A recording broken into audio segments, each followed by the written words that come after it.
بسم اللہ الرحمن الرحیم۔ السلام علیکم۔ چلاک لومڑی۔ ایک مرغا کسی درخت کے ایک اونچی شاخ پر بیٹھا ہوا ککڑوں کوں کر رہا تھا۔ اتفاق سے ایک لومڑی درخت کے پاس سے گزری اور ککڑوں کوں کی آواز سن کر اوپر دیکھنے لگی۔ درخت پر ایک موٹا تازہ نوجوان مرغا نظر آیا تو لومڑی کے منہ میں پانی بھر آیا۔ دل میں کہنے لگی، شکار تو بہت عمدہ ہے، مگر اسے نیچے بلانے کی کیا ترکیب کرنی چاہیے۔ وہ تھوڑی دیر سوچ کر مرغے سے بولی، کہو میاں مرغے، اچھے تو ہو؟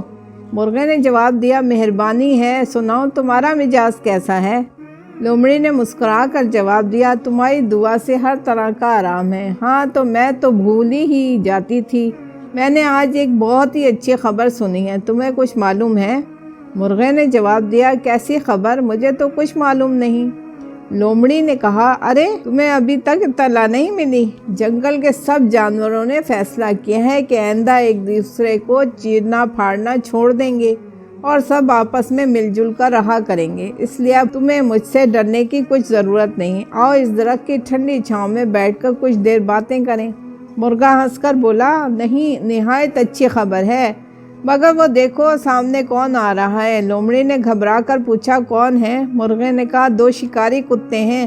اچھا ہوا یہ بھی آ گئے، اب سب مل کر باتیں کریں گے۔ لومڑی شکاری کتوں کا نام سن کر بہت سٹپٹائی اور ایک طرف کو بھاگنے لگی۔ مرغا ہنس کر بولا، ابھی لومڑی بھاگنے کیوں لگی؟ آخر ایسی بھی کیا جلدی ہے، ذرا دیر ٹھہرو، میں نیچے آتا ہوں۔ وہ کتے بھی آ گئے۔